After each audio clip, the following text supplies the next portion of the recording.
So কি অবস্থা সবার? আজকে একটু আমি আর্লিতে ডিউটিতে আসলাম আর কি। তো জায়েদের নিয়ে আসলাম আমার ওই সেই প্রিয় জায়গাটাতে। আমার অনেক সুখ দুঃখের সাথে এই জায়গাটা। তো অনেক বাতাস আজকে, মানে কি বলবো, অনেক বাতাস। শীতের পড়ন্ত বিকেল, আশেপাশে অনেক মানুষজন থাকার কথা, বাট আজকে কেউ নাই। সব মরুভূমি আর এই পাশে অনেক রাশ, তো গাড়ি আর গাড়ি।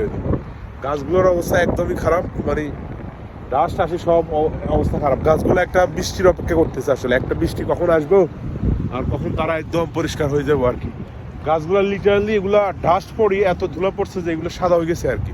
কিন্তু এগুলো আসলে থাকার কথা হচ্ছে ব্লু, নীল থাকার কথা আর কি।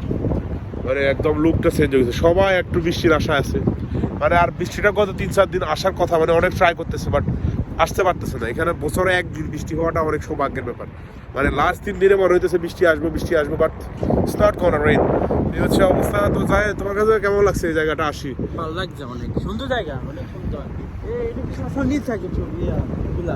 গাছগুলো সবসময় পুরো এবার গ্রিন থাকে, অনেক সুন্দর থাকে। বাট আজকে বৃষ্টি পড়তেছে না, এই কারণে বৃষ্টি পড়ছে না। আর এই যে ধুলাবালি দেখতেছো, ডাস্টের কারণে সবগুলা হয়ে গেছে আর কি, একদম ধুলাবালি ডাস্ট পড়ে সাদা হয়ে গেছে।